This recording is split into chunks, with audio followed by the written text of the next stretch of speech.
invitation. Congratulations on your appointment. And thank you very much for this very ambitious vision which you have presented, which does build indeed on Latvia's ambition on research and innovation, which is producing really good results. So Horizon Europe is here.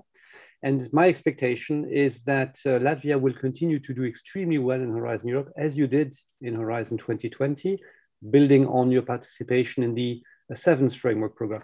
In fact, Latvia has one of the highest return from the program, and funding out of EU funds. You also mentioned structural funds where Latvia is doing extremely well. In particular, I would argue because you were quite hard-nosed on the smart specialization strategy, which I always present as an example when I travel across Europe and present the research policy instruments which are available to member states to restructure and have more impact. You have a strong basis.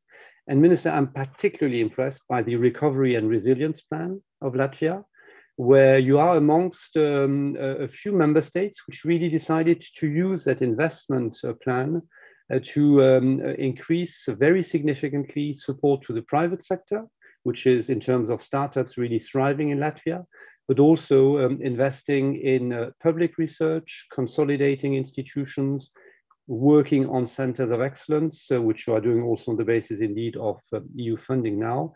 So there is, I think, a very strong perspective to see great participation of Latvian scientists and innovators in Horizon Europe, allowing Latvia to fully contribute to Europe's impact through research on its green and digital transformation. And I'm sure that research will in Latvia, as in many other places, drive the recovery and allow you to build a more resilient society. Horizon Europe is indeed there. Julien Guerrier will present it in more detail this morning, so I will spare you from my long presentation of Horizon Europe. But what I want to underline is that Horizon Europe is more ambitious than ever on science, with the European Research Council as the biggest component of the program. So I very much hope that we will have more Latvian scientists grantees from the European Research Council. I have no doubt that this will happen, but just come to the European Research Council, apply, bring forward your disruptive ideas, and there is no reason that we don't see more and more Latvian ERC grantees. Mr. If I can just underline one new opportunity which exists for Latvia and for widening countries, which is a possibility to use a fraction of your regional policy funds and transfer them into Horizon Europe with possibly as a destination the ERC or the European Innovation Council. And with that, ERC proposals which are deemed excellent, but which are under the level of the Horizon Europe budget as such, could then be picked up. And these projects would then be not just seals of excellence, they would be full ERC grants with the label, the reputation which comes with it. I mean, my teams are certainly discussing it with yours already, but I think here is also an avenue to build up in terms of lighthouse projects, a research and innovation system like the Latvian one.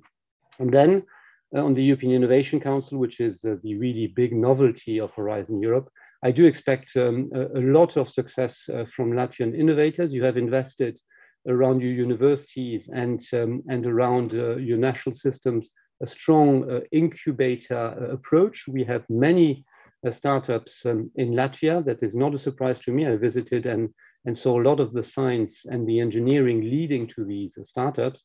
So I very much hope that you will also be able to use fully the toolbox of instruments available in the European Innovation Council, of course, the accelerator to scale up, but there are many other services also available for Latvian innovators to grow, scale up with solutions which will benefit your economy and the transformation of Europe.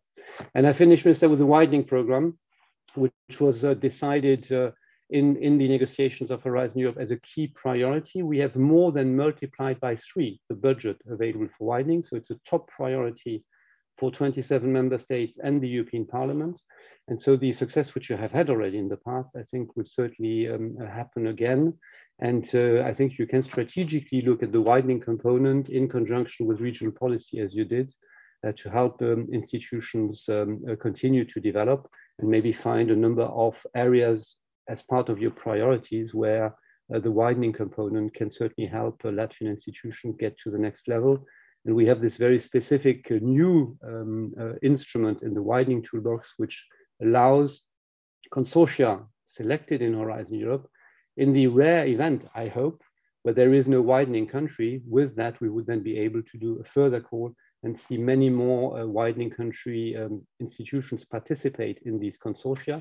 And that, of course, will also be available for Latvia. So I think it is really important for all of you listening today that you participate fully in the preparations of the program. We will have information days starting on the 28th of June. The work program was adopted this week.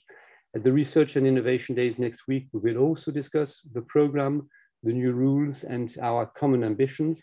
And it will also be for you, I think, an opportunity to meet many actors across Europe and team up with them, make yourself available and relevant for consortia building. And that is the way for even increased participation of Latvian scientists in Horizon Europe, which I very much look forward to, Minister. Thank you very much for allowing me to open today with you.